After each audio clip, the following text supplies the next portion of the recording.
Il est facile de briller quand tout va bien, mais c'est dans l'ombre, dans la chute, que l'on voit qui nous sommes réellement. Il y a ceux qui se perdent pour se vivre, et il y a ceux qui tombent, mais tombent debout.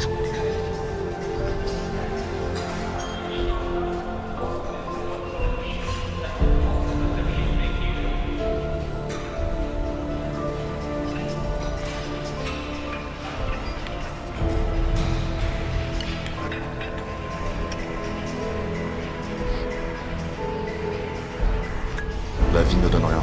Elle teste, elle pousse, elle attend. Elle veut savoir ce que tu vaux vraiment quand personne ne te regarde. Et c'est dans ces instants-là que tu dois choisir. Plier ou te forger.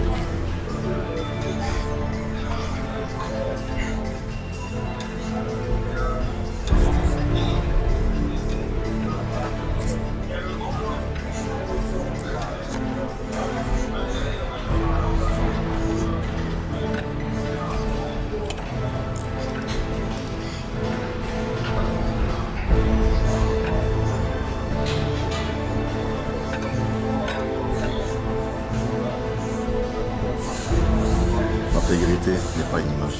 C'est ce que tu fais quand personne ne te regarde.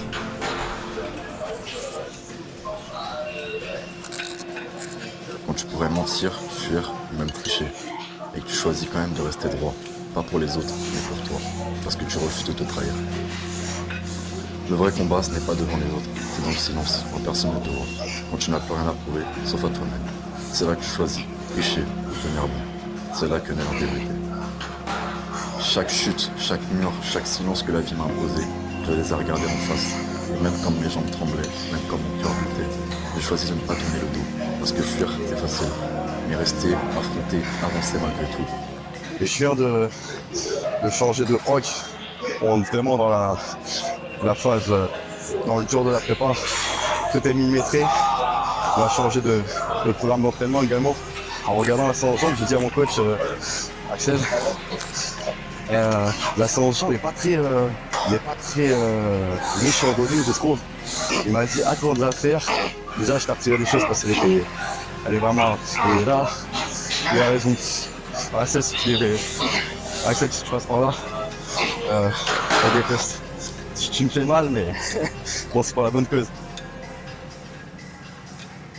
Aujourd'hui, je ne cherche plus la perfection, je cherche la vérité. Je préfère mille fois être incompris mais authentique, fidèle à mes principes et à mes valeurs, quitte à me mettre tout le monde à dos, que salué par tous, mais vide de moi-même. Il ne m'effraie plus, pas plus que l'échec ou le doute. Je sais maintenant qu'ils sont des messagers, pas des ennemis. Ils viennent m'apprendre ce que la joie seule ne peut enseigner. J'ai connu des défaites qui m'ont coupé le souffle, des soirs où le silence pesait plus lourd que n'importe quel mot. Je ne cherche pas à devenir parfait, je cherche juste à devenir meilleur. Et si la vie doit me défier encore, qu'elle le fasse, qu'elle m'envoie ses tempêtes, ses coups durs et ses longues nuits sans réponse. Je suis prêt, parce que je ne cours pas après le confort, je cours après la grandeur. Au fond, la vraie force n'est pas de ne jamais tomber, c'est d'avoir sans raison de lâcher prise et de tenir fin. L'échec ne m'a jamais vraiment détruit, il m'a bousculé, il m'a écorché parfois, il ne m'a pas volé ma intégrité. Car même quand tout semblait s'effondrer, j'ai choisi de rester fidèle à mes valeurs, ne pas mentir pour plaire, ne pas trahir pour avancer, garder le cap, et encore annoncer les chaînes. Je ne veux pas avoir le chemin sans combat, je veux sentir que j'ai mérité chaque mètre de vie, je veux pouvoir regarder derrière moi et me dire, tu l'as fait, t'es construit, pas en copiant les autres, pas en trichant, en restant toi-même, en restant vrai. C'est par le silence que je trouve ma force, non, à l'abri de tous les regards, je laisse le travail parler pour moi, car le savoir, je vais optimiser chaque blessure que l'on crée.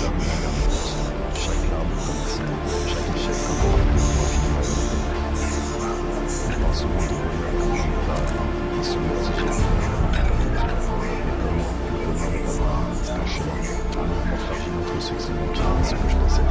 Entre ce que j'espère et ce que j'accepte. Je pense souvent de laisser comme un seul matin. Et on va le dire que ce soit mieux fait de pierre.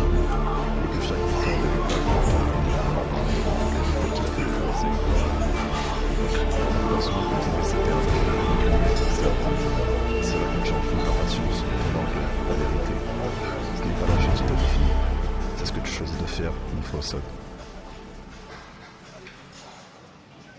J'ai toujours vu les échecs non comme des fins en soi, mais comme des pierres brutes que la vie dépose sur notre chemin. Ce sont des briques, parfois lourdes, parfois tranchantes, mais essentielles pour bâtir les fondations de ce que nous devenons en fait. L'homme, pour grandir, doit apprendre à s'en servir, à les empiler, à les modeler même au même titre que ses réussites. D'ailleurs, je considère que mes échecs ne sont rien d'autre que les cicatrices visibles de mes échecs les plus profonds. Elles sont les preuves de mes batailles, les preuves que je suis tombé, que j'ai lutté, que j'ai souffert, énormément souffert, mais que je me suis toujours relevé.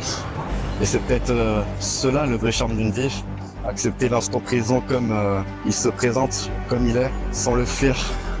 La vie n'a pas à être parfaite pour être belle, elle est faite de contrastes, de lumière et d'ombre, de calme et de tempête.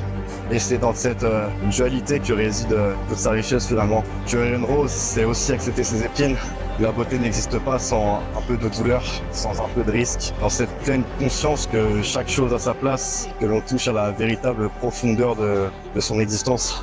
Je suis profondément convaincu d'ailleurs que ce sont les épreuves les plus dures, les plus âpres, qui forgent en nous la solidité, la sagesse et l'élan nécessaires pour devenir meilleur. Ce ne sont pas les chemins les plus faciles qui révèlent la grandeur d'un être, et bien ceux où l'on trébuche, où l'on se remet en question, où l'on doute, où l'on fait preuve de résilience et où l'on apprend à avancer malgré tout, à laisser couler et prendre la vie comme elle vient finalement. Alors que la vie m'envoie ces tempêtes, ces murs, ces douleurs les plus âpres et ces proies, je la regarde sans trembler. Elle peut dresser devant moi les obstacles les plus redoutables, elle peut tenter d'éteindre ma lumière, elle ne fera qu'attiser ma flamme au fond. Car plus elle me défie, plus ma détermination grandit. Plus elle tente de me briser, plus je me reconstruis avec foi, patience et dignité. Et au bout du compte, ce n'est pas la facilité qui donne du sens à la vie, mais bien la manière dont nous traversons l'épreuve.